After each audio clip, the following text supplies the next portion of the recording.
14వ తారీఖుకి ఒక పెద్ద పేరుంది. ఏం పేరు అది చెప్పండి? ఏ రోజు అది? ప్రేమికుల రోజు. చిన్నప్పుడు ఒక పాట ఉండేదండి, ఫిబ్రవరి 14th వస్తుందంటే గుండెల్లో ఏదో తెలియని గుబులు స్టార్ట్ అయ్యేదట. అడిగి నిద్ర వచ్చేది కదట. ఈ ప్రేమ పక్షులందరికీ నెలంతా ప్రేమ నెల అంటుంది, లవ్ మంత్ అంటారు తెలిసి ఈ నెలని. మీరు కావాలంటే చూడండి, 1వ తారీఖు నుంచి ఈ రోజు వరకు ఒక్కొక్క డేకి ఒక్కొక్కలా వెల్కమ్ చెప్తారట. ఒకరోజు అగ్గింగ్ డే అంటారట, ఒకరోజు రోజ్ డే అంటారట. చూసారు లేదా ఈ నెలలో వచ్చిన మొదటి తారీఖులు ఇవన్నీ? ఒకసారి అదే కిస్సింగ్ డే అంటారట. ఇలా ఒక్కొక్క డేని అలా ముగిస్తూ ముగిస్తూ ముగిస్తూ ముగిస్తూ ముగిస్తూ 14 వచ్చేసరికి వీటన్నిటికీ పరిపూర్ణమైన రోజట వాళ్ళకి. అదే దాని పేరు ప్రేమికుల రోజట. ఇది తెలియాలండి, కాదు అది కాదు, లవ్ అంటే ఏంటో మనకి తెలియాలి. పౌలు చాలా గాఢమైన ప్రేమను వ్యక్తీకరిస్తున్నాడు. ఇది నా నిజమైన ప్రేమలో ఉన్న ఒక ప్రేమికుడు. ఎవరు? పౌలు గారు. బాగా వినాలండి మంచి మాటలు. ఏమంటున్నాడంటే, లవ్ అంటే లోతేంటో తెలియాలట. లవ్ అని నువ్వు మాట్లాడినప్పుడు దాని ఎత్తేంటో తెలియాలట. లవ్లో ఎడల్పేంటో తెలియాలట, పొడవేంటో తెలియాలట. మరొక మాట అంటున్నాడు, జ్ఞానముకు మించిన ప్రేమ తెలియాలట. ఆయన వాడిన పదాలు చాలా విచిత్రంగా ఉంటాయండి. ప్రేమకు లోతేంటో ఎప్పుడైనా మనం చెప్పగలమా? చెప్పగలమండి? ఈ ప్రేమకు చెప్పచ్చు, బయటున్న ప్రేమకు లోతు ఎంత ఉందో చెప్పచ్చు, బయటున్న ప్రేమ ఎప్పుడు మనతో ఉంటుందో చెప్పచ్చు. కానీ ఒక ప్రేమ ఉందట, దాన్ని మనం ఎప్పటికీ కొలవలేమట. మీకు బాగా అర్థం కావాలంటే కొన్ని ఇమేజ్లు వేస్తాడు తమ్ముడు, చూడండి. ప్రేమలో ఎడల్పు, ఎత్తు, లోతు ఇవన్నీ మనం చూడాలి అంటే జ్ఞానముకు మించిన ప్రేమ ఈ సృష్టిలో కనబడుతుందట. జ్ఞానానికి మించిన ప్రేమ.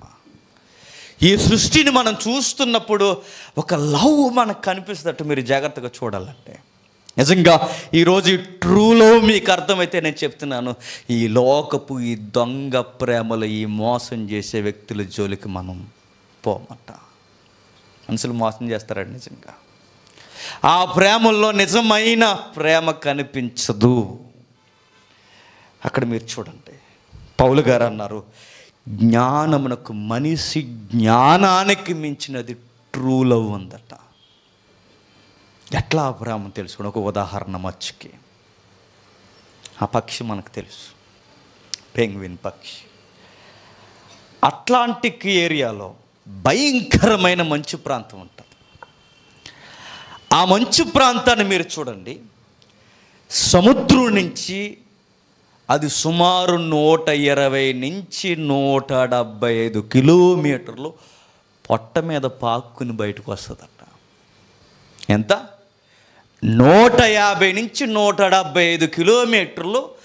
గుడ్డు పెట్టే టైం వచ్చేసరికి సముద్రం నుంచి ఆ శీతల ప్రాంతం మీదకి వస్తుందట. అలాగా సుమారు అది నడవడానికి దానికి సరిగ్గా కాళ్ళు ఉండవు.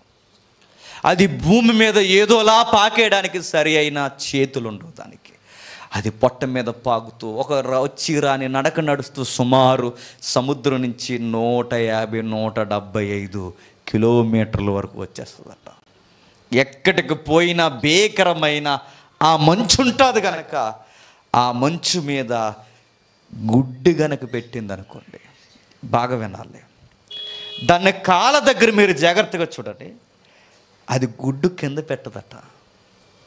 ఎందుకో చెప్పనా? సుమారు, బాగా వినాలి, సుమారు విపరీతమైన 180 నుంచి 220 విపరీతమైన చలుగాలులు అక్కడ వేస్తాయట. ఆ గాలులు తాకిడికి విపరీతమైన మంచు కింద పేరుకుపోయి ఉంటుందట.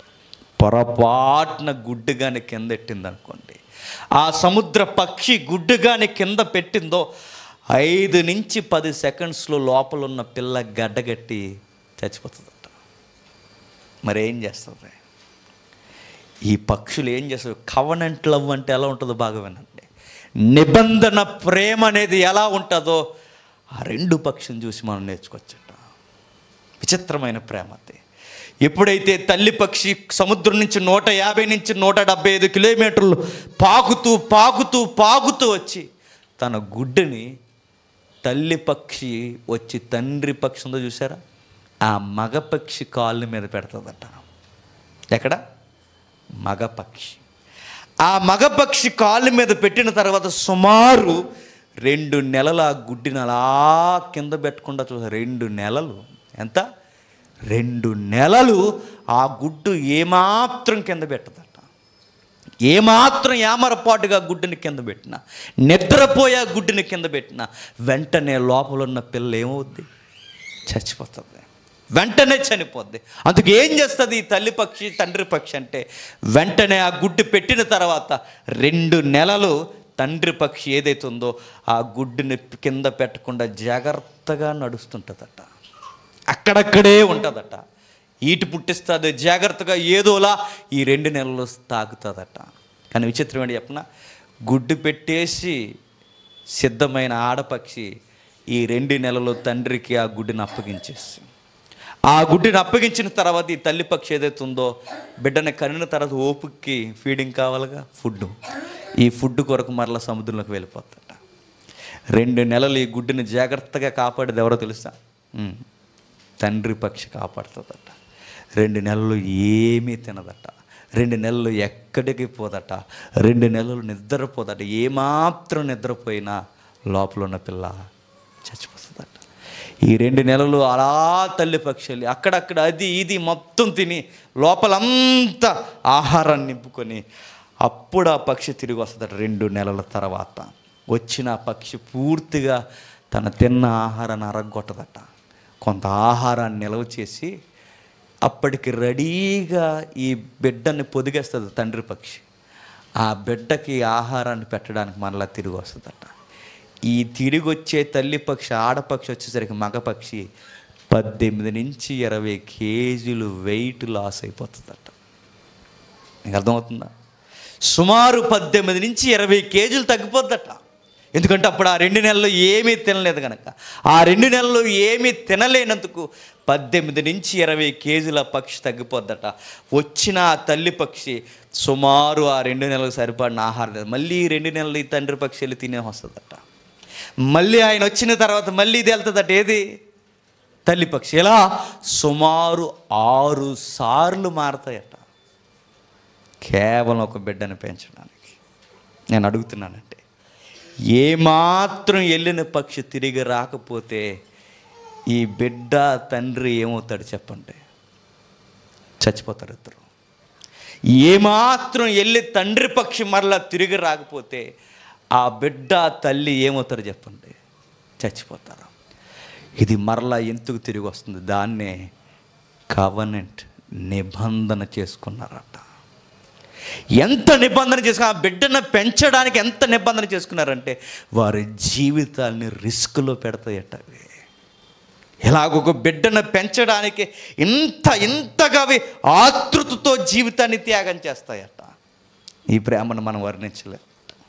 ఇది జ్ఞానమునకు మించిన ప్రేమ. ఇది మన ఊహలకు మించిన ప్రేమ.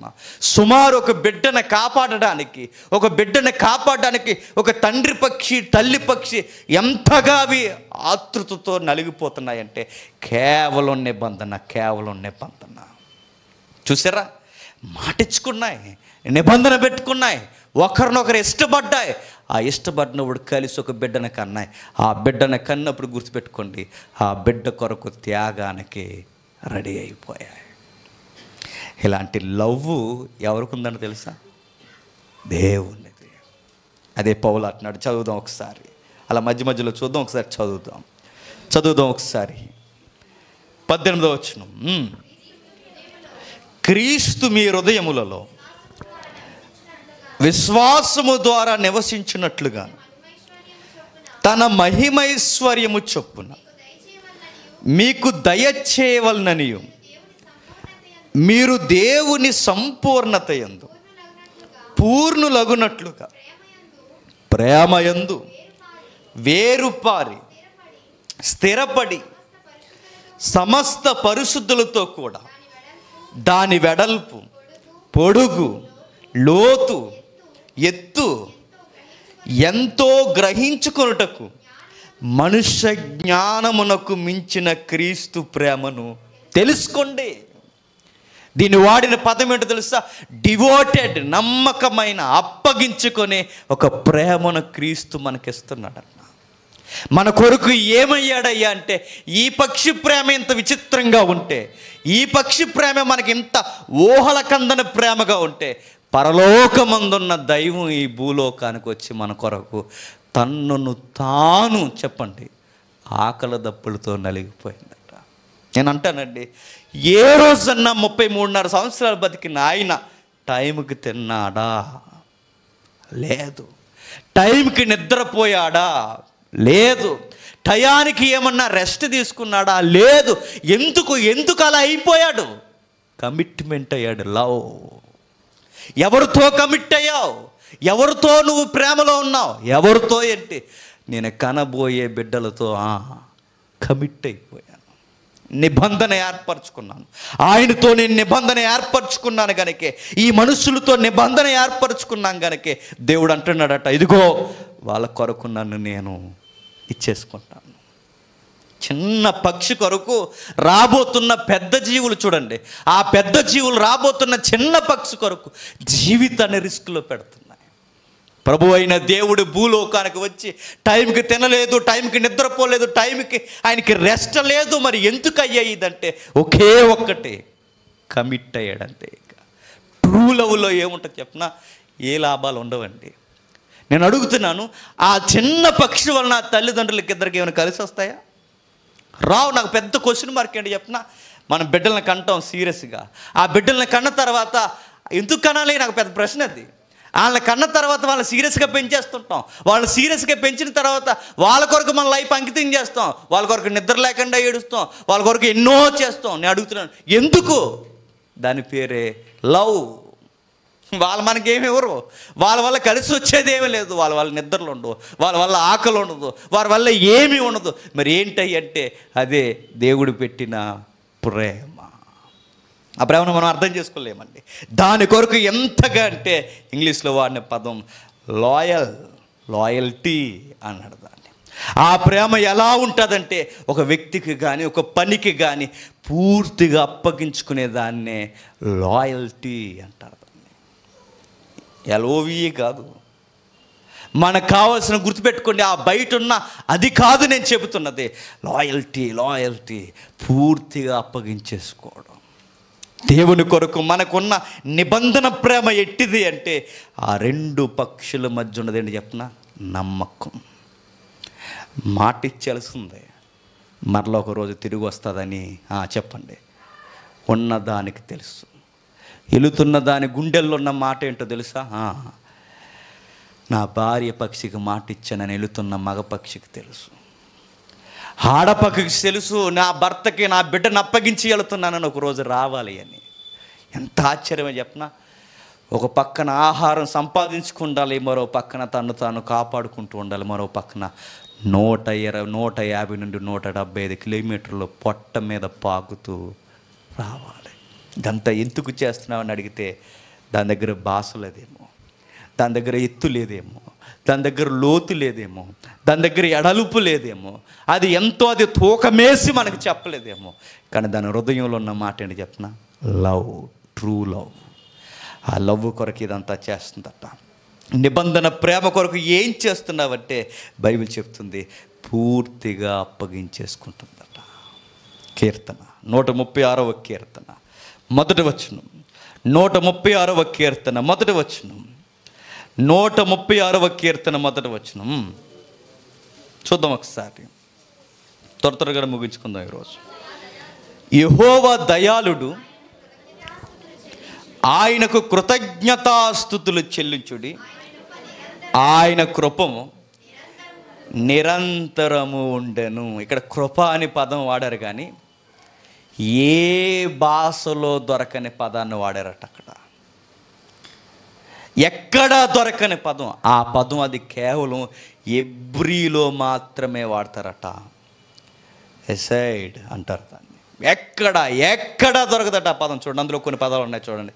ఆ పదాన్ని ఇంగ్లీష్లో సుమారు 169 సార్లు వ్యాఖ్యానించారట. ఎందుకంటే ఆ వర్డ్ని ఎలా వర్ణించాలో తెలియలేదట. అది ఎబ్రీ శబ్దంలో తప్ప ఇంకెక్కడ లేదట. ఎక్కడ దానికి సరి అయిన అర్థం దొరకలేదట. దానికి పర్యాయ పదాలు ఇచ్చారు చూడండి, కొన్ని పదాలు. Love, mercy, covenant. ఆ పదాలు ఒక్క పదాన్ని ఎలా వివరించాలో ఊహలకు కూడా అందలేదట. క్రొత్త నిబంధనలో మనకు కనిపిస్తుంది. క్రొత్త నిబంధనలో ప్రేమకు తార్కాణం మనకేం అగాపే కన్నా గొప్ప పదం ఏంటి తెలుసా? ఎబ్రీలో ఈ పదమే. అది దొరకదట. ఎక్కడ ఏ భాషలోకి పోయినా సరైన పదం దొరకలేదట. అందుకే దాన్ని వ్యాఖ్యానించారట.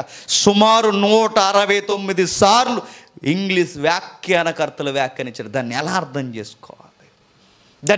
చేసుకోవాలి, దాని లోతేంటి, దాని ఎత్తేంటి, దాని పొడవేంటి, దాని బరువేంటి మనకు అందదట. మరి ఎట్లా అంటే దానికి ఒక్క తార్కాణం ఇచ్చారు. దాన్ని అనుభవిస్తే తప్ప ఎప్పటికీ మనకి తెలియదట. అవునా, ఆ ప్రేమను మనం వర్ణించలేము. అది ఊహలకు అందదంటే అందదు. ఎందుకు అందదంటే అది పదాలకు అందని ప్రేమ, మాటలకు దొరకని ప్రేమ, కవిత్వాలకు దొరకని ప్రేమ, అక్షరాల్లో చేర్చలేని ప్రేమ, అక్షరాలకు పట్టని ప్రేమ. అది దేవుని ప్రేమ, అది నిబంధన ప్రేమ. ఆ నిబంధన ప్రేమ కొరకు తాను అర్పించుకున్న ప్రేమ. అది అనుభవిస్తే తప్ప అర్థం అవుదట. అందుకే ఎబ్రీ శబ్దంలోని ఈ పదాన్ని ఎక్కడ ఎలా ట్రాన్స్లేషన్ చేయాలి ఎప్పటికీ దొరకని పదం అంటది. ఎప్పటికీ దొరకదట. అందుకే దానికి వ్యాఖ్యానాలు ఇస్తారట, వివరణలు ఇస్తారట, ఉదాహరణలు ఇస్తారట. ఆ ఉదాహరణలో ఒక ఉదాహరణ ఇప్పుడు నేను చెప్తున్నానుగా, ఆ పక్షి ఉదాహరణించడమే తప్ప, అర్థమయ్యేలా ఆ క్యారెక్టర్ని మాట్లాడడమే తప్ప దానికి తూగే పదాలు ఎక్కడా లేవట. అలాంటి ప్రేమ కేవలం బైబిల్లో మాత్రమే వాడబడింది. ఎందుకంటే సత్యదేవుడి గారికి అది సత్యమైన ప్రేమ. ఆ ప్రేమలో ఎంత నిజాయితీ ఉందంటే గుర్తుపెట్టుకోండి.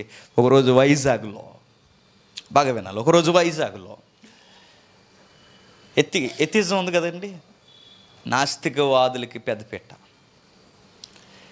ఈ దేవుడు లేడన్న ఒక పెద్ద వాదన జరుగుతుందట. దేవుడు ఉన్నారని ఒక గుంపు వచ్చి వాదన చేస్తుందట. బాగా విన్నారు. ఎప్పుడైతే వాదోపవాదన జరుగుతుందో, ఈ వాదోపవాదన జరుగుతున్నప్పుడు అందరూ తెగ మాట్లాడుతున్నారు. ఎందుకంటే వాళ్ళందరూ స్కాలర్స్, వాళ్ళందరూ బాగా మాట్లాడుతున్నారు. దేవుడు లేడని ప్రూవ్ చేస్తున్నారట. మనవారు కూడా ఇటు నుంచి డిఫెన్స్ చేస్తున్నారు. నాస్తికులకి ఆస్తికులకి డిఫెన్స్ వైజాగ్లోనే జరిగిందట. కానీ సడన్గా ఆ ప్రోగ్రామ్ ఎండ్ అవుతున్న టైంకి క్వశ్చన్ అవర్ స్టార్ట్ అయిందట. క్వశ్చన్ అవర్ స్టార్ట్ అవుతున్నప్పుడు ప్రశ్నలు అడుగుతున్నారు నాస్తికుల్ని. ఒక పెద్ద ఆయన లేచి వచ్చాడు. సరైన చెప్పులు లేవు ఆయనకి, సరి అయిన చొక్కా లేదు ఆయనకి. పల్లెటూరోడు, మాసిపోయిన చొక్కా, మాసిపోయిన కాళ్ళుతో ఆయన అలా ఏదికెక్కి ఒక కమలా ఉంటుంది చూసారా, కమలా పండు, దాన్ని ఒలుస్తూ వచ్చి ఎవరైతే నాస్తికుడు ఉన్నాడో ఆ నాస్తికుడి చేతుల్లో పెట్టి ఆ తొక్కలన్నీ, ఆ కమలా తొక్కలు ఏవైతున్నావో అన్నీ ఆయన చేతుల్లో పెట్టి తొనలు మాత్రం ఈయన తింటూ అన్నాడట, టేస్ట్ ఎలా ఉంది అని అడిగాడట. అదే రుచి ఎలా ఉందని అడిగాడట. నాస్తికుడు సీరియస్గా చూసి అన్నాడట, నీకేను పిచ్చా, తొక్కలు నా చేతులు పెట్టి తొనలు నువ్వు తినేసి నా టేస్ట్ ఎలా ఉందని అడుగుతున్నావు అన్నాడట. అప్పుడు అన్నాడట ఆ పల్లెటూరు ఆయన, దేవుడు రుచి ఏటో తింటున్న నాకు తెలుసు తప్ప తొక్కలు పట్టుకుని అడుగుతున్న నీకేం తెలుసు అని అడిగాడట. ఇది వాస్తవం, ఇది నిజమే.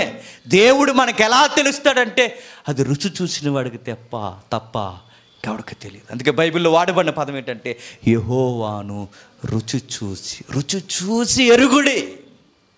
ఆయన ఎలా తెలుస్తాడు? ఇలా లెసన్స్ చెప్తే తెలియడు.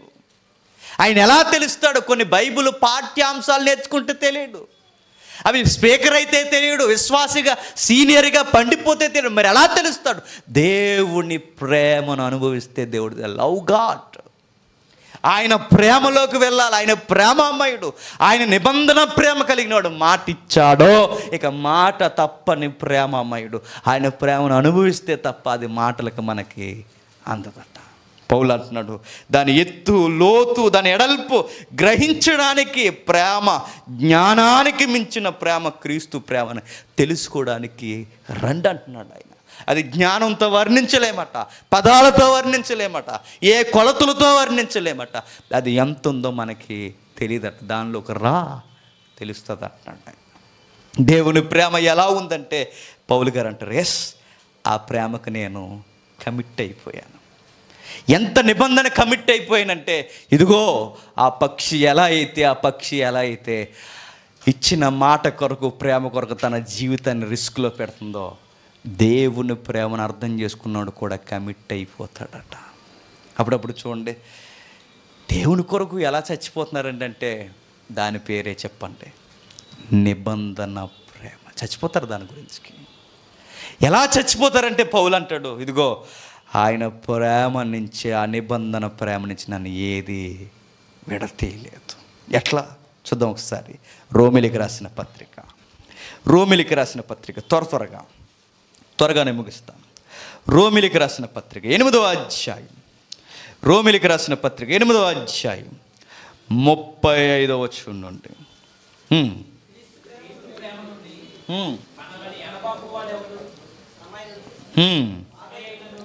శ్రమైనను, బాధైనను, హింసైనను, కరువైనను, వస్త్రహీనతైనను, ఉపద్రవమైనను, ఖడ్గమైనను మనలను ఎడబాపున. ఏమని మాట్లాడుతున్నారో చూడండి. ఈ పదాలు మనకు అర్థం కావండి. వాళ్ళ లవ్ చేస్తున్నారు కనుక వాళ్ళకి తెలుసు. వాళ్ళకి ఏం తెలుసు అంటే చెబుతున్నాడు చూడండి 35. ఇదిగో క్రీస్తు ప్రేమ మనలను ఎడబాపువాడు ఎవడు. ఒక శ్రమ వస్తే వదిలేసే ప్రేమ కాదు అది. ఒక నిందొస్తే వదిలేసే ప్రేమ కాదు. ఒక హింస వస్తే వదిలేసే ప్రేమ కాదు అది. వస్త్రాలు లేకపోతేనో, ఉపద్రవాలు వస్తేనో, అన్నం లేకపోతేనో, ఖడ్గం వస్తేనో వదిలేసి వెళ్ళిపోయే ప్రేమ కాదు అది.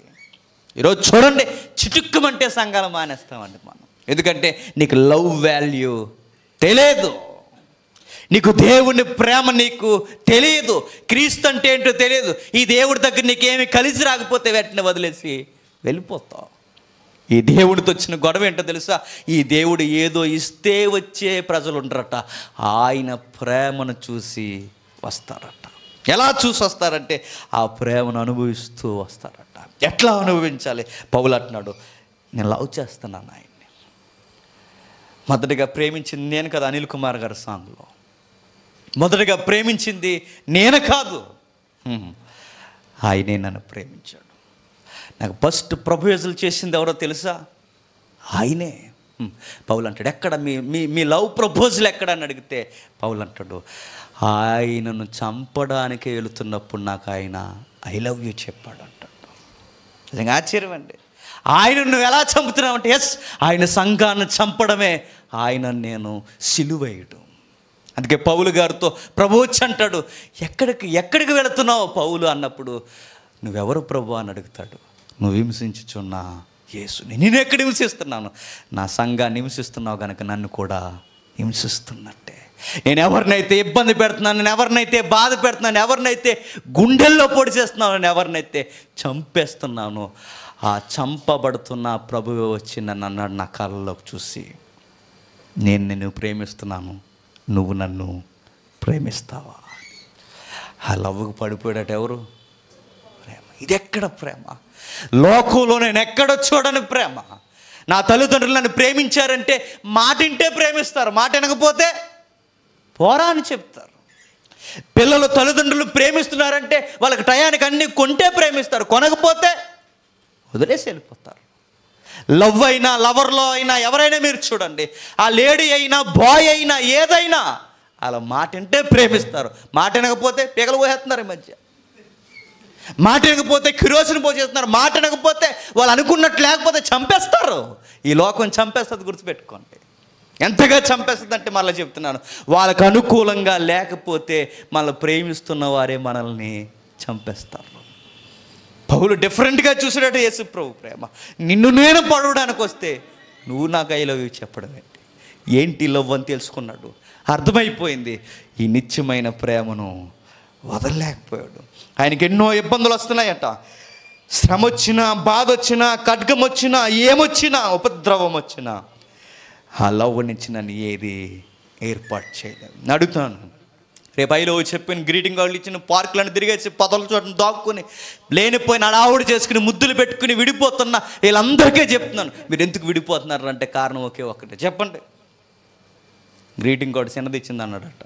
అది నువ్వెందుకు వదిలేస్తున్నావంటే నేను పెద్ద గిఫ్ట్ ఇచ్చాను, ఆవిడ మాత్రం చిన్నది, దానికి ట్రూ లవ్ లేదన్నాడట. ఇక్కడ గుర్తుపెట్టుకోండి. వీళ్ళు ఎందుకు విడిపోతారంటే వాళ్ళు ఎక్స్పెక్ట్ చేసినట్టు లేకపోతే విడిపోతారు.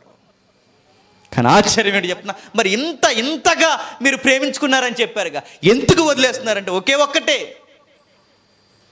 వీడికన్నా వాడి బెస్ట్ అని ఒకడిని వదిలేసిందట. అడగండి ఎవరు ఏటని. ఈడేమో సాదాసీదాగా చదువుకునేవాడు, ఈడెవడంటే ఈడు ఎంప్లాయ్, ఈడైతే బాగుంటుందని చెప్పి ఈయన వదిలేసిందట. నేను చెప్తున్నాను, ఈ February 14th ఇప్పుడు లవ్ యూ చెప్పిన వాళ్ళు నెక్స్ట్ February 14th ఉంటారని గ్యారంటీ ఉందా? నీకన్నా బెస్ట్ తొక్క ఎర్రగా ఉన్నవాడు, కొంత ఎంప్లాయ్ ఉన్నవాడు దొరికితే నేను చెప్తున్నాను పోరా అని సైలెంట్గా చెప్తాను. ఆ మాట చెప్పకపోయినా తెలివైన వాళ్ళండి ఎలా చెప్తారు చెప్పిన, కావాలని ఏదో గొడవ పెట్టేసుకుంటారు. ఈ లోకపు ప్రేమ ఏంటంటే ఒకే ఒక్కటే, కారణాలు ఒకే ఒక్కటి. ఆ ప్రేమ ఏంటంటే వాళ్ళు కలిసి వస్తేనే ప్రేమిస్తారు. కానీ యేసు ప్రభు లవ్ ఏంటో మరి ఏముందయ్యా నాలో చూడడానికంటే ఆకర్షించడానికి ఏమీ లేదట. ఏముందో ఆయన చూస్తా అంటే మన వాళ్ళంతా మచ్చలు ఉన్నాయట, జీవితం అంతా ముడతలు ఉన్నాయట, జీవితం అంతా బురదైపోయిందట. మరి ఏముందని ప్రేమించావంటే ఆయన అంటాడు, నీలో ఏముందని నేను ప్రేమించట్లేదు, నాలో ప్రేమ ఉంది కనుక ప్రేమిస్తున్నాను. ఇవి అర్థమవ్వండి. నేను మళ్ళీ చెప్తున్నాను, ఈ మాటలు, ఈ విధానం, ఈ పదాలు, వీరితో వీళ్ళకున్న కమిట్మెంట్ మనకు అర్థమవుతుంది. ఎవరికి అర్థమవుద్ది అంటే ఆ రుచి చూసేవాడికే అర్థమవుతుందట. పౌలు అంటున్నాడు, ఏముందయ్యా నాలో అంటే నీలో ఏమీ లేదు, నాలో ఉంది, అందుకే నిన్ను ప్రేమిస్తున్నాను. కవనెంట్ అనే పదం ఎక్కడ వాడతారంటే బలవంతులు ఎవరైతే ఉన్నారో, బలమైన వారు బలహీనులతో నిబంధన చేసుకుంటారట. ఈ రోజు నుంచి నిన్నేమీ నేను అననని. ఎవరు బలవంతుడు, ఎవరు బలహీనులు చెప్పండి? దేవుడు బలవంతుడు, ఎవరు బలహీనులు? పాపులమైన మనమే బలహీనులు. ఆశ్చర్యకరుడైన దేవుడు, బలవంతుడైన దేవుడు బలహీనమైన పాపి కొరకు ఏం చేశాడంటే చెప్పండి, తనను తాను అప్పగించుకుని నిబంధన చేసుకున్నాడట. ఎఫ్ఎస్సీ అధ్యాయం 5వ అధ్యాయం లవ్ గురించి చెబుతూ 2 పదాలకు లింక్ చేస్తుందండి. అది పిండితే ఆ 2 పదాలు లింక్ అవుతుంది. ఒకసారి చూద్దాం. ఎఫ్ఎస్సీలకు రాసిన పత్రిక, త్వరగానే ముగించుకుందాం. ఎఫెసీ సంఘానికి రాసిన పత్రిక 5వ అధ్యాయం. ఎఫెసీ సంఘానికి రాసిన పత్రిక 5వ అధ్యాయం. సాంగ్ అవుద్దా? ఎఫెసీ సంఘానికి రాసిన పత్రిక 5వ అధ్యాయం 26వ వచనం. పురుషులారా మీరును మీ భార్యలను ప్రేమించుడి,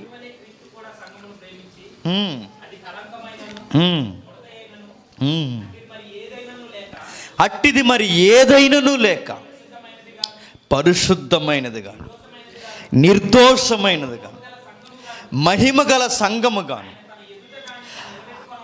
తన ఎదుట దానిని నిలబెట్టుకొనవలెనని వాక్యముతో ఉదక స్నానము చేత దానిని పవిత్రపరిచి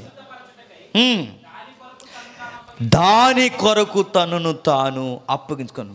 బైబిల్ అని మళ్ళీ చెప్తున్నాను, ఈ ప్రపంచంలో ట్రూ లవర్ ఎవరైనా ఉన్నారంటే ఒకే ఒకరు. ఎవరు చెప్పండి? యేసుక్రీస్తు. ఆ అధ్యాయంలో ఆ వచనాన్ని మీరు విడదీయండి, 2 పదాలు. 1 ప్రేమ, 2 తనను తాను అప్పగించుకోవడం. ఆ ప్రేమ కొరకు ఆయన ఏం చేశాడంటే తనను తాను అప్పగించేసుకున్నాడట. అంటే నిజమైన ప్రేమలో ఉన్నది ఏంటంటే అప్పగించుకుంటారట. ఎస్, ఆ పిల్ల పక్షి కొరకు తమను తాము అప్పగించేసుకుంది. ఆ చిన్న జీవులు మరింత చిన్న జీవి కొరకు అప్పగించేసుకున్నాయట.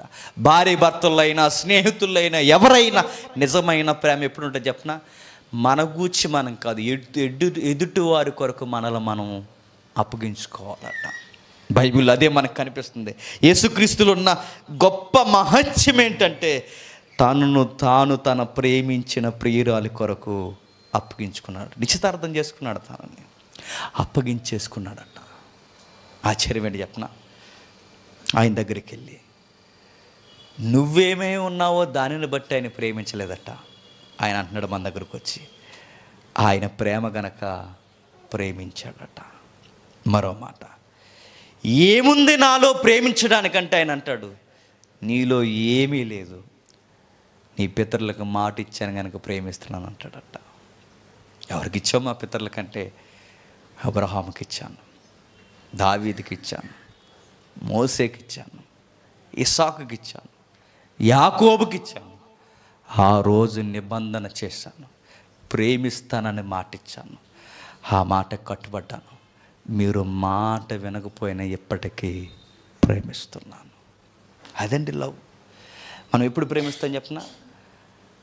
మన భార్య మనకు అనుకూలంగా ఉంటే ప్రేమిస్తాం, అనుకూలంగా లేకపోతే చెప్పండి. ప్రేమకు ఆపోజిట్ ఎలా ఉంటుందో చూపిస్తాం మనం. కానీ బైబిల్ దేవుడు అలా కాదట. ఆయన ఎలా చూపిస్తున్నాడు చూడండి. తనను తాను అప్పగించేసుకున్నాడట. నిజంగా బాధాకరమైన మాట ఏంటంటే, మన సైడ్ నుంచి ఏమన్నా చూస్తే ఆయన అంతలా ప్రేమిస్తున్న మన సైడ్ నుంచి రెస్పాండ్ లేదట. అది వింతగా ఉంటుందండి. పాట చూద్దాం. ఆయన అంత మనల్ని ప్రేమిస్తుంటే మన సైడ్ నుంచి రెస్పాన్స్ లేదట. ఏంటి లవ్ ఎప్పుడు పండుతుంది చెప్పండి?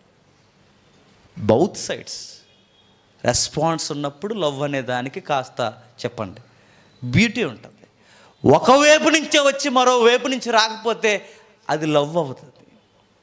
కానీ గాడ్స్ లవ్ ఏంటి చెప్పనా? రియల్ లవ్ ఏంటంటే, లోకం లవ్కి ఈయన లవ్కి ఉన్న తేడా, మన నుంచి ఏమాత్రం రెస్పాన్స్ లేకపోయినా మన దగ్గరకు వచ్చి మనం హగ్ చేసుకొని ముడతలన్నీ తుడిచేసి ప్రేమించి ముద్దు పెట్టుకొని ఆయన అన్నాడట, నీ కొరకు నన్ను నేను ఇచ్చేసుకున్నాను అన్నాడట. మనం ఎలాంటి వాళ్ళని చెప్పనా? మనం ఇచ్చేసుకోం. మనకు దక్కకపోతే చెప్పండి ఇంకెవరికి దక్కడానికి వీల్లేదు. వెంటనే యాసిడ్ ఎక్కడుందో చూస్తాం, బ్లేడ్ ఎక్కడుందో చూస్తాం, ఇంకేముంటుంది చెప్పండి? ఏ కిరోసిన్ బాటిల్ కిరోసిన్ దొరకట్లేదు, కిరోసిన్ బాటిల్ ఎక్కడుందో చూస్తారు. ఏదో విధంగా మనకు రెస్పాండ్ అవ్వని వారు ఇంకెవరికి రెస్పాండ్ అవ్వడానికి వీల్లేదు. ఎందుకు చెప్పేస్తారు చెప్పండి?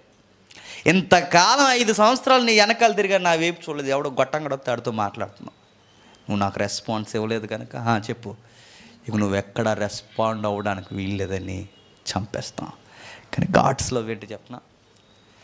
మనం రెస్పాండ్ అవ్వకపోయినా, మన నుంచి సరి అయిన స్పందన లేకపోయినా, చివరికి చనిపోయే ముందు కూడా ఆకాశానికి భూమికి మధ్యన వేలాడిపోతూ ఏడుస్తూ కన్నీరు కారుస్తూ ఆయన అన్నాడట, నాకు వీటిలోకి రా. అప్పుడు కూడా ఆయన అడిగాడట, ప్రభువా వీళ్ళు ఏం చేస్తున్నారు వీరికి తెలీదు. అప్పటికి అమాయకులు, మన అమాయకులు ఇవ్వండి, దుర్మార్గులు కనుక చంపేసాం ఆయన్ని. ఆయన ప్రేమ ఏమంటుంది చెప్పినా మనకి ఏమీ తెలియదు అంటుంది. ఆయన ఎంత ప్రేమించాడంటే, ఈ లోకపు ప్రేమ దక్కకపోతే ఇంకెవరికి దక్కకూడదని ఆతల వారిని నాశనం చేసేయాలనుకుంటారు. కానీ ప్రభు ఎలాంటి చెప్పినా ఆయన మనల్ని నాశనం చేయడం అనుకోవడం కాదు, తనను తానే మన కొరకు చెప్పండి నాశనం చేసుకున్నాడు. ఇది అర్థమైతే మన గుండెల్లో వచ్చే మాట ఏంటి చెప్పిన? అపరాధిని యేసయ్యా. ఎస్, నీ ప్రేమను గుర్తించలేని అపరాధిని యేసయ్యా, నీకు ముండ్ల కిరీటాన్ని పెట్టిన అపరాధిని యేసయ్యా, సిందిన రక్తం నా కొరకే, పొందిన గాయాలు నా కొరకే, నీ ప్రేమను గుర్తించలేని దుర్మార్గమైన పాపంలో బతుకుతున్న దుర్మార్గమైన పాపిని యేసయ్యా. చూద్దాం ఒకసారి, అవుతుందా?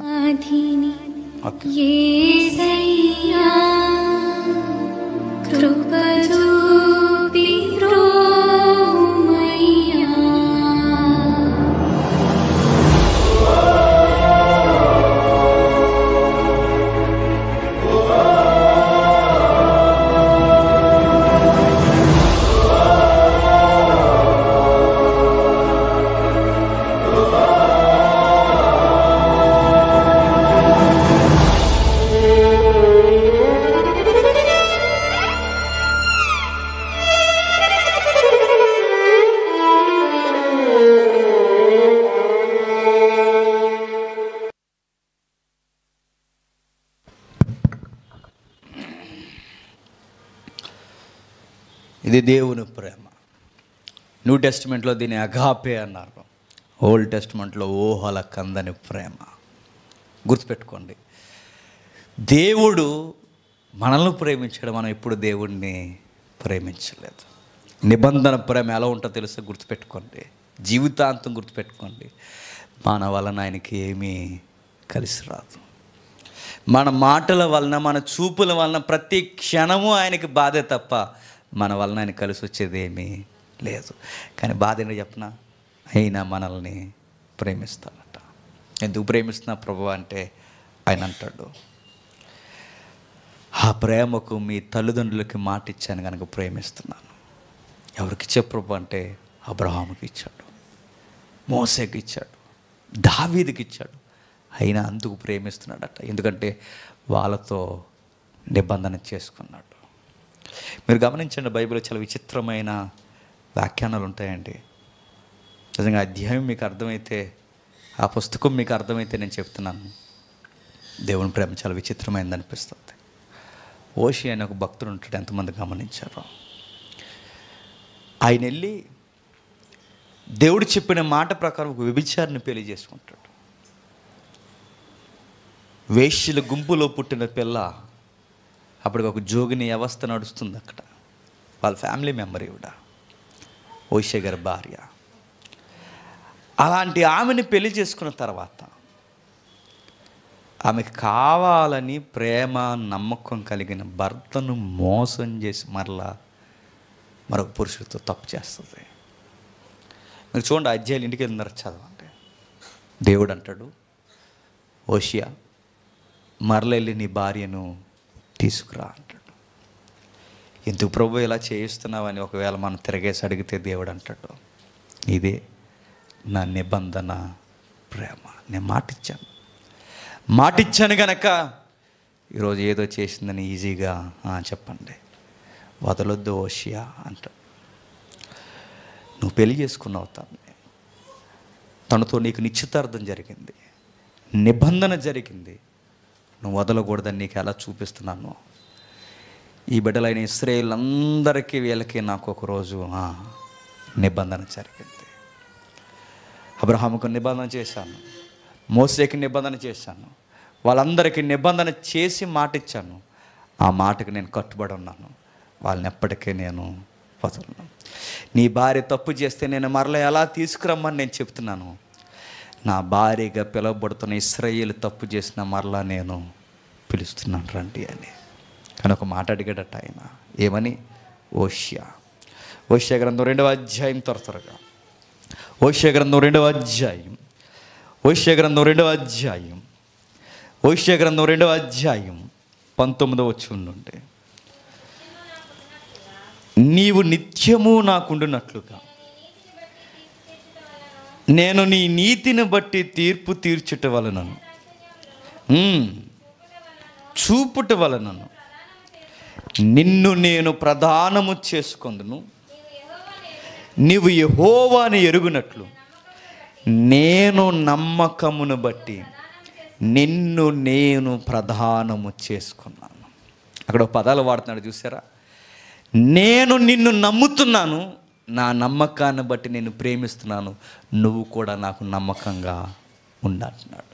నేను అడుగుతున్నానండి, ఇదే పని మన దగ్గర ఎవరైనా చేస్తే ఏం చేస్తాం? నేనైతే సీరియస్గా చెప్తున్నాను, నరికెత్తాను. నేను సీరియస్గా చెప్తున్నాను. నన్ను కట్టుకొని నా కళ్ళు గప్పి నా ప్రేమను అనుభవించి నన్ను చూస్తూ మరలా ఆ కౌగిల్ని వేరొకరికి ఇస్తే ఏం చేస్తావు? నేను చెప్తున్నాను, నేను సీరియస్గా చెప్తున్నాను, నరికేస్తాను. నేనైతే ఎందుకంటే నేను తట్టుకోలేను, నేను మనుష్యుని, నేను చంపేస్తాను, ఇసిరేస్తాను, ముక్కలుగా నరికి పాడేస్తాను. కానీ దేవుడు అలా చేయడట. మన దేవుడు ఎలా అంటాడు? మన మనుషులు కనుక చంపేస్తాం. దేవుడు అన్నాడట, 2 కొట్టైన దగ్గరికి తీసుకొచ్చి మారని అడుగుతాడట. నన్ను ప్రేమిస్తున్నాను, ఇదిగో నా నమ్మకాన్ని బట్టి నిన్ను ప్రేమిస్తున్నాను, నువ్వు కూడా నమ్మకంగా ప్రేమించు. నేనేమడుగుతున్నాను? నేను నా ప్రేమను అర్థం చేసుకుని నన్ను రుచి చూసి నాతో నమ్మకం ఉండని అడుగుతున్నాను. ఎందుకు చచ్చిపోయావా యేసుక్రీస్తు అని అడిగితే ఆయన చెప్పేది ఒకే ఒకటి, మరి ఏమీ వద్దు, నేను మిమ్మల్ని ప్రేమించాను కనుక చనిపోయాను.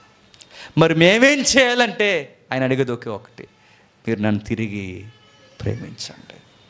ఈ ప్రేమ బయట ఉందండి, భార్య భర్తల్లో ఉందండి, స్నేహితుల్లో ఉందండి, ఎక్కడుందో చెప్పండి. మనం కలిసి రాకపోయినా, అనుకూలంగా ఉండకపోయినా ఏం చేస్తాం చెప్పండి? చంపేస్తాం. మనం నమ్మకత్వంగా ఉండకపోతే ఏం చేస్తాం చెప్పండి? ఇరిసేస్తాం. నేనైనా అది చేస్తాను. నా భార్య నా దగ్గర అపనమ్మకంగా ఉన్నా, నా దగ్గర ఏమాత్రం తేడా చేసినా అని చెప్తున్నాను, దానికి అదే లాస్ట్ రోజు అవుతుంది. మనుషులుగా అదే చెప్తాం. ఎందుకంటే బైబిల్ వ్యాఖ్యానించిన పదమే భర్తకు పుట్టిన రోషం బహు భయంకరమైన, దాన్ని ఎవడో శాంతింప చేయలేడు. అది కానీ దేవుడు భర్త అయితే, దేవుడు భర్తగా ఉంటే, దేవునికి భార్యగా ఉంటే, పిల్లలైన వారిని, భార్య అయిన వారిని ఆయన అన్నాడట, హోషేయ నా లవ్ ఏంటి ప్రజలకు ప్రాక్టికల్గా నువ్వు చేసుకుని చూపించన్నాడట. నిజంగా ఆ ప్రేమను వారు అర్థం చేసుకున్నారు కనుకే, హోషేయకి అర్థమైంది కనుకే, గుర్తుపెట్టుకోండి, తన భార్య లవ్ కన్నా ఏ లవ్ కొరకు తన జీవితాన్ని త్యాగం చేశాడంటే చెప్పండి? ఆ దేవుని ప్రేమ కొరకు చెప్పండి. తన లైఫ్ని రిస్క్లో పెట్టేశాడు. తన లైఫ్నే రిస్క్లో పెట్టాడు. ఎంత రిస్క్ అంటే నిజంగా ఎంత బాధ అండి. ఒక తప్పులు చేసేదాన్ని వెనకెట్టుకుని తిరగగలమా? ఒక తప్పు చేసిన దాన్ని భారీగా స్వీకరించగలమా? ఒక తప్పు చేసిన దాన్ని తీసుకొచ్చి పర్లేదు మరలా రానగలమా? మనం అనలేము. కానీ ఎలా అనగలిగాడు హోషేయ అంటే కారణం ఒకే ఒక్కటి. హోషేయ అనడానికి ఆయన ఈ ప్రేమ కన్నా ఆ ప్రేమనే ఎక్కువ చూసి, సరే ఈ ప్రేమని ఆ ప్రేమ కొరకు నేను త్యాగం చేసేస్తా అన్నాడట. నేను చేయలేకపోయానండి, మనం చేయలేమండి. ఎందుకంటే ఒకే ఒకటే, మన మనుషులం గనక చేయలేము. మనం భరించలేము తప్పులు చేసిన వారిని మన దగ్గర కూడా రానివ్వలేము. కానీ హోషేయ చేయడానికి కారణం ఆ ఎత్తుకెదిగాడట. పౌలు ఎంత ఎత్తుకెదిగిపోయాడంటే కారణం ఒకే ఒక్కటే, నేను చంపేస్తారయ్యా, నీకు ఏమైనా ఉంటే ఆశలు ఆశయాలు ఏమైనా ఉన్నాయంటే అనేది సీరియస్ మాట ఏంటి చెప్పనా? నాకున్న ఆశ ఒకటే, నా కొరకు చనిపోయిన వారి కొరకు, నేను చనిపోయిన పెద్ద ఆయన కొరకు నేను చేసింది ఏమీ లేదంటాడంట. ఆయన ఎన్ని చేశాడయ్యా అంటే, నా పాపపు స్థితిని కడిగేయడానికి ఆయన పాపిగా మారిపోయాడు. నా నిబంధన ప్రేమ కొరకు నా నుంచి సరి అయిన స్పందన లేకపోయినా ఆయన స్పందించి భూలోకానికి వచ్చి నా కొరకు చచ్చిపోయాడు. అపోస్తులు హతసాక్షులు ఎలా ఇవ్వగలిగారంటే కారణం ఒకే ఒక్కటే, ఆ స్వచ్ఛమైన ప్రేమను వారు చూశారు. మనం హతసాక్షులు వదిలేండి, సువార్తకు సాక్షులుగా ఉండలేకపోతున్నాం. ఎందుకు చెప్పండి? మనం సరి అయిన ప్రేమని అనుభవించలేకపోతున్నాం. ఆయన గురించి ఏమైనా త్యాగం చేస్తున్నామండి? మనం ఏమైనా త్యాగం చేస్తాం చెప్పండి? ఏమీ చేయం. ఆయన గురించి ఏది మనం కేటాయించం. నేను అడుగుతున్నాను, మన దగ్గర నుంచి సరైన రిప్లై ఆయనకి లేదు. ఆయన ఈ రోజుకి ఆయన ఏం చేస్తున్నాడో తెలుసా? ప్రేమిస్తున్నాడు. ఒకరోజు విచిత్రమైన ప్రేమ ఈ బైబిల్లో రికార్డ్ చేయబడింది. చూసి ముగించుకుందాం. ఆదికాండం 22వ అధ్యాయం.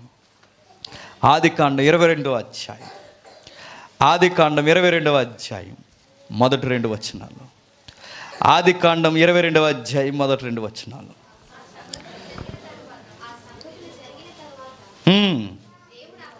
దేవుడు అబ్రహామును పరిశోధించెను, ఎట్లనగా ఆయన అబ్రహామా అని పిలువగా అతడు చిత్తము ప్రభువా అనెను.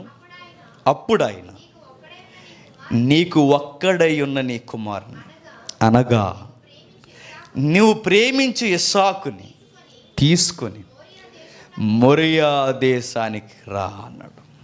ఏమంటున్నాడు చూసారా? నీ కొడుకును ప్రేమిస్తున్న ప్రేమకు నువ్వు విలువనిస్తావా? నేను ప్రేమిస్తున్న ప్రేమకు నువ్వు విలువని. ఇది పరీక్ష ఎవరికి? అబ్రహాము గారికి. ఎంత పెద్ద పరీక్ష అంటే, నీ కొడుకుని ఒక్కగానొక్క కొడుకుని నువ్వు ప్రేమిస్తున్నావు. ఆ ప్రేమ గొప్పదా, నా ప్రేమ గొప్పదో తెలియాలంటే నీకు పరీక్ష. నీ కొడుకుని నాకు ఇచ్చేస్తావా?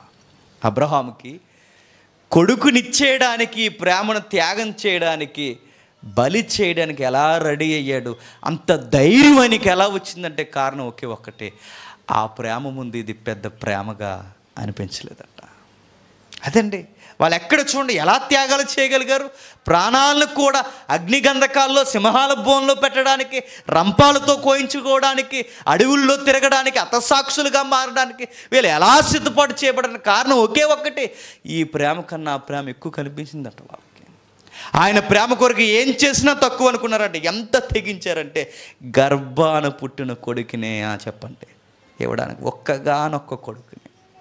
మనం పాటలు పాడేస్తాం, ఏమని తెలుసా? చెప్పండి.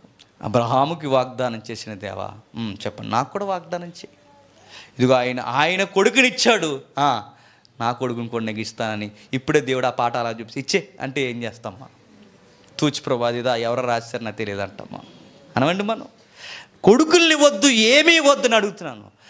ఆయన ప్రేమకి స్పందన ఇవ్వండి చాలా అంట. బైబిల్ అంతకు మించి ఏం అడగట్లేదండి. ఆ స్పందన అంటే ఏంటయ్యి అంటే ఐ లవ్ యూ అంటే లవ్ యూ టూ అంటావని కాదు. ఆ స్పందన ఏంటి చెప్పిన, ఆ లవ్ కొరకు, ఆ ప్రేమికుడి కొరకు ఆయనకి ఇది నచ్చకపోతే అది నేను చేయను. నువ్వు తిరగడం ఆయనకి నచ్చదు, నువ్వు అడ్డంగా మాట్లాడడం ఆయనకి నచ్చదు, నువ్వు చెడిపోవడం ఆయనకి నచ్చదు. నువ్వు నిజంగా ప్రేమను అర్థం చేసుకుంటే ఆ ప్రేమికుడు నువ్వు ఎప్పటికీ బాధ పెట్టలేవు. ట్రూ లవ్ ఎలా ఉంటుంది చెప్పనా? మనం బాగా ఒకరిని ప్రేమించామనుకోండి, పెద్ద గొడవలు అవ్వాల్సిన అవసరం లేదు. మనం బాగా ఒకరిని ప్రేమించామనుకోండి, భార్య భర్తల మధ్య అప్పుడప్పుడు కనబడుతుంటాయి. అలా ప్రేమలో కొన్ని విషయాలు బాగా సీరియస్గా చూడండి. ఏమీ లేదు, ఆవిడని అలా పక్కనట్లేదు, ఆయన అలా పక్కనెట్టి జస్ట్ ఒక్క నిమిషం ఇంకొకరితో మాట్లాడితే చాలు రగడేక అవదండి. ఎందుకో చెప్పిన, ఆ క్షణం కూడా ఇంపార్టెన్స్ నువ్వు నాకే ఇవ్వాలి. లవ్లో పూర్తిగా మన మీద ఏం కోరుకుంటారు చెప్పిన, హక్కు కోరుకుంటారు. దేవుడు కూడా మన మీద ఏం కోరుకుంటాడు చెప్పిన, హక్కు. ఎంత హక్కు అంటే నీ కళ్ళు నా అదుపులోనే ఉండాలి, నీ ఆలోచన నా అదుపులో ఉండాలి, నీ ప్రతి కార్యము నా అదుపులో ఉండాలి. నువ్వు ప్రతిదీ నాకు ఇష్టం లేని పని చేయడానికి వీలు. ఇది రిప్లై ఇవ్వడం. ఏ రిప్లై మనం ఇస్తామండి? వాట్సాప్ రిప్లై ఇవ్వకుండా ఉంటే చాలు. మనం ఏం రిప్లై ఇస్తాం చెప్పండి? మనం ఏమి ఇస్తాం? వెళ్ళి మొబైల్కి రిప్లై ఇస్తాం, ఆటలకు రిప్లై ఇస్తాం, పనికి మాలిన పనులకు రిప్లై ఇస్తాం. దేవుడికి నచ్చిన ప్రతి దిక్కుని లోకానికి మనం రిప్లై ఇస్తాం. కానీ దేవుడు అడుగుతున్నది, నాకు మరలా స్పందన ఏంటంటే, ఈ లోకంలో నువ్వు దేనికి స్పందించకుండా నాకు మాత్రమే స్పందించడం, నువ్వు సరి అయిన సమాధానపు ప్రేమ కలిగి ఉండడం. నిబంధన చేసుకున్న వారు ఎలా ఉంటారంటే, వాళ్ళు దేవుని కొరకు తప్పిక దేని కొరకు బతకలేరు. వాళ్ళు అబ్రహాం అదే ఒక్కగానో ఒక్క కొడుకుని ఇచ్చేయడానికి వెళ్ళిపోయాడు. ఎంతగా అంటే ఒక్క లేక కుట్టిన కొడుకుని 3 రోజులు నడిపించుకుంటూ తీసుకెళ్ళాడట. అది చాలా పెద్ద ఆశ్చర్యకరమైన సందర్భం అండి. 3 రోజుల తర్వాత మొరియా పర్వతానికి వెళ్ళి చంపేయాలన్నప్పుడు ఆ 3 రోజుల్లో 3 రాత్రులు ఉన్నాయి, 3 పగళ్ళు ఉన్నాయి. ఆ 3 రాత్రులు అబ్రహాం నిద్రపోయి ఉంటాడా చెప్పండి? 3 రోజుల్లో కొడుకు చనిపోతున్నట్టు నిద్ర పడుతుందా? పట్టదు. కానీ అంత నొప్పి కూడా ఆయన దిగమింగుకుంటున్నాడంటే ఆ లవ్ కొరకు ఎంత నొప్పి అయినా భరిస్తాడట. 3 రాత్రులు 3 పగలు అలా నడిచి వెళ్ళిపోతున్నప్పుడు నేను అనుకుంటాను, ఇసాకు చూడలేనప్పుడు ఎన్నిసార్లు ఇసాకు వైపుగా అబ్రహాం చూస్తుంటాడు చెప్పండి? దొంగ చూపులు. వెళ్ళిపోతాడు రేపో మాపో. కొడుకు చెప్పలేదు, ఎవరికీ చెప్పలేదు. అబ్రహాం నీకేను పిచ్చా కొడుకుని చంపుతానంటావంటే అబ్రహాం అంటాడు, ఎస్ నాకు దేవుడు అంటే పిచ్చి, ఆయన ప్రేమ అంటే పిచ్చి, ఆయన నిబంధన అంటే పిచ్చి, ఆయన కొరకు ఏమైనా చేయడానికి పిచ్చిగా బతుకుతున్న పిచ్చి ప్రేమికుడిని అంటాడు ఆయన. ఈ లవ్లు మనకు కనబట్లేదండి బైబిల్లో, ఈ ప్రేమలు మనకు కనబట్లేదా బైబిల్లో చెప్పండి? ఇలాంటి ప్రేమించేవారు ఆయనకి కావాలట. అబ్రహాం వెళ్ళిపోయాడు, పీక మీద కత్తెత్తేసాడు. ఒకవేళ దేవుడు ఆపమనకపోతే అక్కడ జరిగేది ఏంటి చెప్పండి? కొడుకుని ఖచ్చితంగా నరికేస్తాడు. ఎందుకు నరికేస్తావు, ఎందుకు ఇంత పని చేసావు అని అడిగి ఒకవేళ శారమ్మ అడిగితే దేవుడికి చెప్పే మాట అని చెప్పిన అబ్రహాం, నేను దేవుని ప్రేమిస్తున్నాను అందుకే నరికేస్తాను. పిచ్చా నీకేమైనా అడిగితే అబ్రహాం చెప్పే శారమ్మ చెప్పే మాట, నీకు అంత ప్రేమ లేదేమో, నాకు ఆయన మీద ప్రేమ ఉంది, చంపేశాను. కొడుకునిచ్చే అంత ప్రేమ అంటే ఎస్, కొడుకునే కాదు ఆయన అడిగితే నిన్ను కూడా బలిచ్చేస్తానంట. నేను అనుకుంటానండి ఇది అబ్రహామునే కదండి, క్రొత్త నిబంధనలకు కూడా మనల్ని అడిగాడు తెలుసా? నాకంటే ఎక్కువగా తల్లినైనను, తండ్రినైనను, భార్యనైనను, పిల్లలనైనను, ఏదైనా తనను తానైనను ప్రేమించుకున్నవాడు నాకు ప్రేమకి పాత్రుడు కాదు. ఇది కవనెంట్ లవ్, ఇది నిబంధన ప్రేమ. ఆయనకి బాప్టిజంలో మాటిచ్చాను నేను, ఆయన ప్రేమలోకి వచ్చి మాటిచ్చాను నేను, ఆయన కలవరి గిరి దగ్గరికి వచ్చి మాటిచ్చాను నేను, ఆయన కౌగిట్లోకి వచ్చి మాటిచ్చాను, ప్రభువా నా గిటి మీద చెయ్యేసి నేను మరలా ఇంకెప్పుడు ఎనిదిరిగి చూడను, నీ కొరకు నేను ఏమైనా అయిపోతాను, నీ కొరకు నేను త్యాగం చేస్తున్నాను, నా అలవాట్లు త్యాగం చేస్తున్నాను, నా బలహీనతలు త్యాగం చేస్తున్నాను, నీకు నచ్చనిది నేను ఏది చేయను, నీకు నచ్చని మాటలు ఏవి నేను మాట్లాడను. ఇది భార్య భర్తల్లో కూడా ఉండాలని ఓషియాకు చెప్పాడు, ఇది స్నేహితుల్లో కూడా ఉండాలని దేవుడు చెప్పాడు, ఇది ఎక్కడ కనబడకపోయినా మనకు ఒక దిక్కున కనబడుతుంది, అదే అగాపే ప్రేమ. దేవుని దగ్గర కనబడుతుందట. దేవుడు మనకు మాట ఇచ్చిన తర్వాత గుర్తుపెట్టుకోండి, మనం ప్రేమించలేదని అంత వదిలేసే దేవుడేమీ కాదట.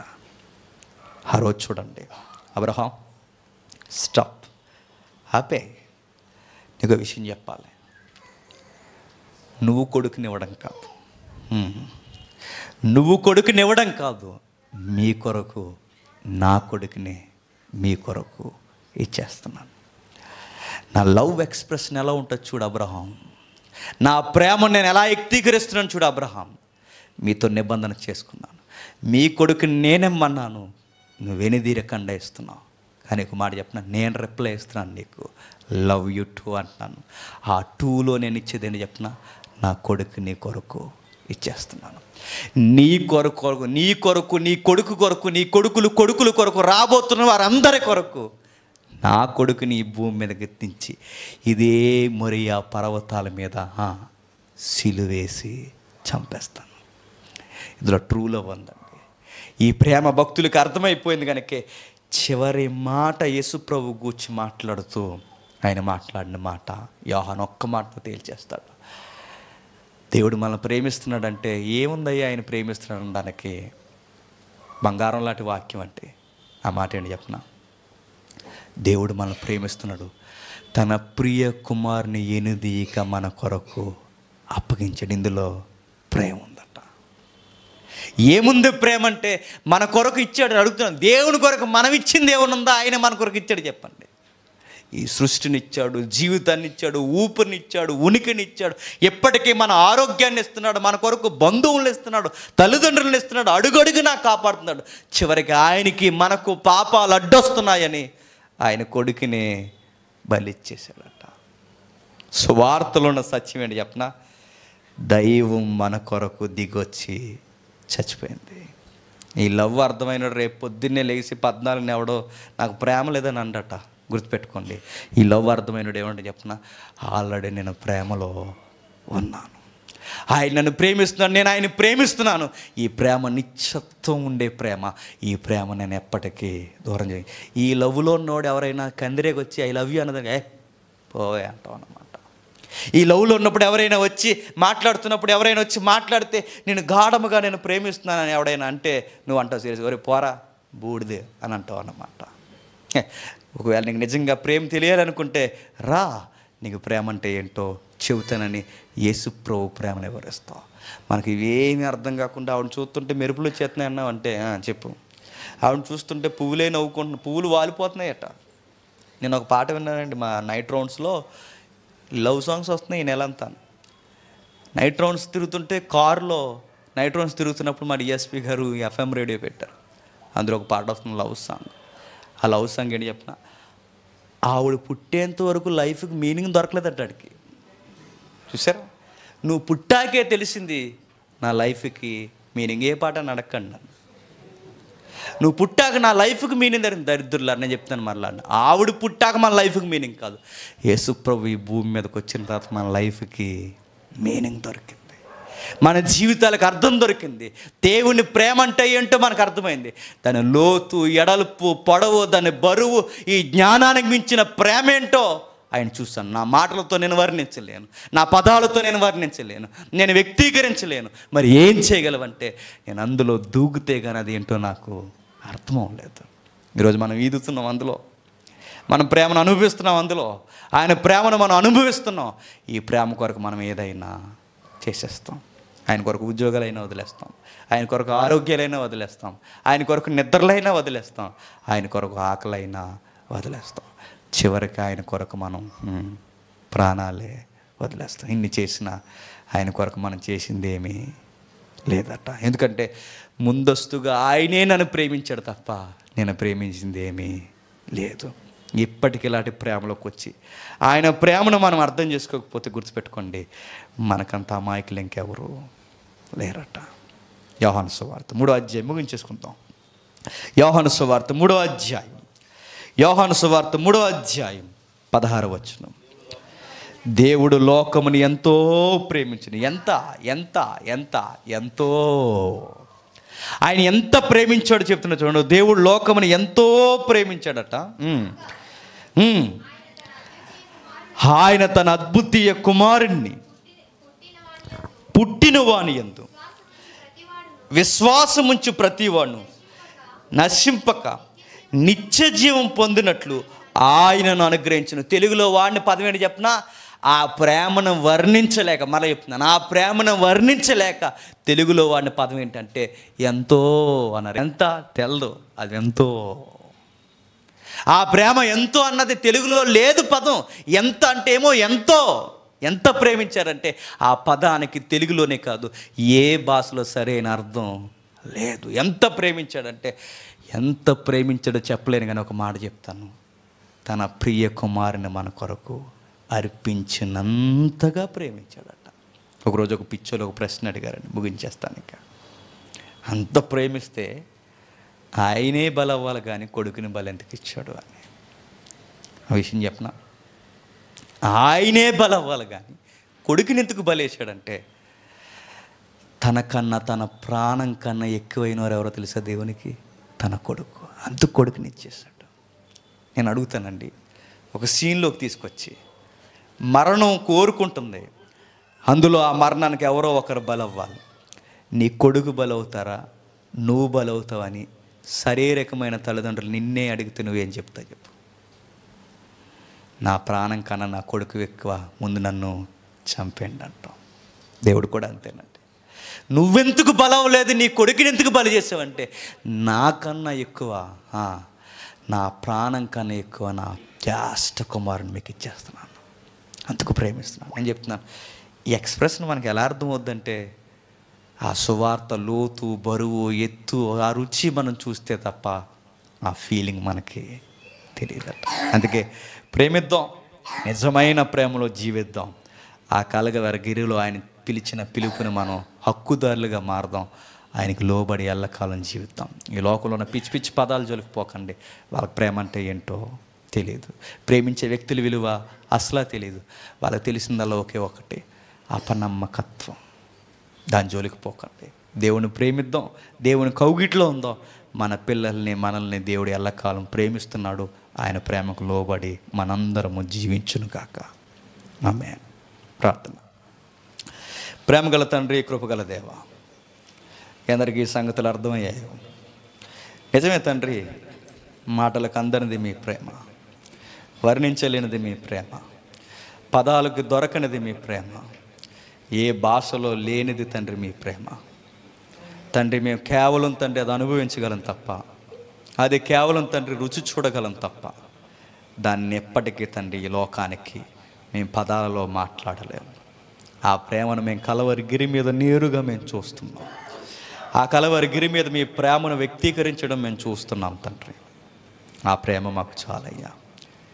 ఆ ప్రేమ ముందు కట్టుకున్న భార్య అయినా, కనిన బిడ్డ అయినా, తల్లిదండ్రులైనా ఎవరు ఎక్కువ కాదు తండ్రి. మీ కొరకు మేము ఏదైనా చేయడానికి రెడీ అన్న విశ్వాసాన్ని మరింతగా తండ్రి మాలో బలపరచండి. అబ్రహాం ఆ విధమైన ప్రేమని చూపించాడు, మోసే ఆ విధమైన ప్రేమని చూపించాడు, దావీదు ఆ విధమైన ప్రేమని చూపించాడు, అపోస్తులు ఆ ప్రేమని చూపించారు, పౌలు ఆ ప్రేమని చూపించాడు. మాకు ఆ ప్రేమను నేర్పించండి. మీ కొరకు వదులుకోవడంలో ఉన్న తండ్రి ఆ జీవితం మాకు నేర్పించండి. ఆ సౌందర్యం మాకు నేర్పించండి. ఐగుప్తి సింహాసనం మీ ప్రేమ కొరకు మోసే వదిలేశాడు తండ్రి. తన తుచ్చమైన ఆశలు తండ్రి మీ కొరకు చంపేశాడు దావీదు తండ్రి. తండ్రి, అబ్రహాము సొంత కొడుకుని ఆత్మీయంగా మీ కొరకు బలిచ్చేశాడు తండ్రి. తండ్రి, ఎవరిని కదిపిన ఒక్కొక్కరు ప్రేమ, ఒక్కొక్క తండ్రి ఎక్స్ప్రెషన్ మీ ముందు మీరు వారు చూపించగలిగారు. మేమే మీ కొరకు ఏమి చూపించలేకపోతున్నాం. మేమే మీ కొరకు తండ్రి ఏది కనుబరచలేకపోతున్నాం. మాకు కూడా నడక నేర్పించండి, వదులుకోవడం నేర్పించండి. మీ కొరకు సమస్త కార్యాలు తండ్రి వదులుకొని ప్రేమను అనుభవించడం మాకు నేర్పించండి. ఏ పిచ్చి ప్రేమైనా, ఈ లౌకికమైన విషయాలైనా తండ్రి మీ కొరకు త్యాగం చేసే గుణాన్ని మాకు అనుగ్రహించండి. ఈ మాటలు ఎవరు అపార్థం చేసుకోనక తండ్రి, మా తండ్రి ప్రేమ మాకు దొరికిందని మీ కౌగిట్లోకి రావడానికి సిద్ధపడే మనసును దయచేస్తారని కోరుతూ ఈ చిన్ని ప్రార్థన క్రీస్తు నామమున సమర్పిస్తున్నాం తండ్రి. ఆమేన్. సరే.